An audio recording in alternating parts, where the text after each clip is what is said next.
The Atheist Debates Patreon Project presents Atheists Can Run for Office.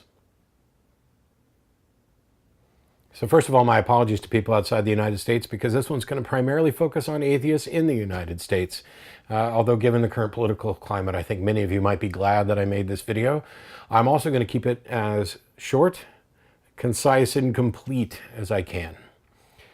For years, I keep hearing from atheists, I can't run for office. My state constitution prohibits atheists from running for office. And I offer this rebuttal. And then I hear it again and again and again and again. So I'm going to make this video so that people can hopefully point to this video to explain this situation so that atheists know that they can, in fact, run for office. So first of all, where does this come from? Well, there are some state constitutions. There are 50 states in the United States. The federal constitution for the United States is the granddaddy document and everything else falls underneath it. There are state constitutions that prohibit people from running for public office if they don't have a belief in God. For example, Texas state constitution says that no religious test shall ever be required as a qualification for any office or public trust in this state, nor shall anyone be excluded from holding office on account of his religious sentiments, provided he acknowledges the existence of a supreme being. So this was Texas basically saying, yes, we're aware of what the United States Constitution says, and so we're not going to have a religious test other than this particular religious test, because the belief in the existence of a supreme being does count as a religious test. The United States Constitution in Article 6, Section 3 says that there shall be no religious test for any public office or trust. Period. That's it.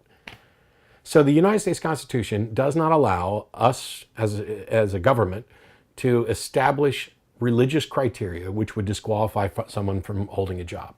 Yet Texas state constitution and many others, including Maryland, for the case I'm getting ready to talk about, prohibit atheists from holding office. Basically, you can have whatever religion you want, but if you don't buy into a God, you're done. Well, in 1961, there was a Supreme Court case, Torcaso v. Watkins, and this settled the issue, or should have. Roy Torcaso was appointed as a notary public by the governor of Maryland, and Maryland's constitution had a requirement that in order for a person to hold a public office or trust in Maryland, they had to actually believe in a God. They had to make a declaration of faith in a supreme being, essentially very similar to the Texas state constitution. And Roy refused to make this statement. He was an atheist. So Roy Torcaso was removed from that position, or he had his appointment revoked, and he sued because he felt that his constitutional rights were being violated, and he was correct. Now, the Supreme Court, or the Circuit Court in Maryland, rejected his claim. And their argument was essentially, well, yeah, we can't force you to believe in a God, which is the way that the Establishment Clause had been interpreted, but nobody's forcing you to hold office. Essentially, the state's not saying, hey, you got to believe in God. They're just saying, you don't have to believe in God.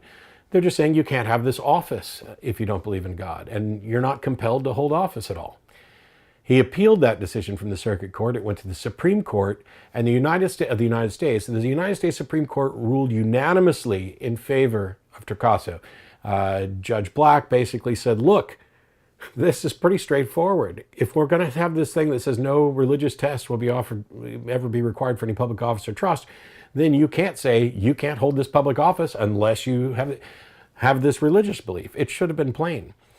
It was the states trying to maneuver this to say, well, we don't really have a test for public office because other than, believing in a supreme being. That's a religious test. It is a test about religious views. And you can't have that. So Torcaso v. Watkins in 1961 settled this as far as the United States Supreme Court was concerned, and that applies to all of the states. However, that wasn't the end of it. Herb Silverman, who is a friend of mine, in 1992, he did pretty much the same thing, ran for notary public or applied for notary public, crossed out the I believe in God statement on his forms, and was denied and ended up having to go to court. Now, he didn't go to the United States Supreme Court. He went to the South Carolina Supreme Court, where the South Carolina Supreme Court said, oh yeah, this has already been settled in Turcaso v. Watkins. Why on earth are people so ridiculous about this that they're not aware that you cannot prohibit atheists from running for office? The sort of thinking that forces us to deal with this issue over and over again, the sort of herd mentality of, oh, it's in the Constitution, therefore it's in my state constitution, or I heard it over here and now I can't run for office. This mentality is exactly what forced Herb Silverman to have to go through this again. So this has been to the United States Supreme Court in 1961. Atheists can run for office. Herb Silverman took it to South Carolina Supreme Court in 1992. Atheists can run for office in South Carolina. And we didn't even need the combination of those two. It already applied to South Carolina. It's just that this is when South Carolina recognized it. That said, it still appears in the Texas State Constitution. I think it probably still appears in the Maryland Constitution. So why don't we have an amendment to those constitutions to show this? Well, the short answer for why we don't have an amendment is that none is needed. The Supreme Court ruling already establishes that, and the 14th Amendment extends this down to the states. We don't need a constitutional amendment.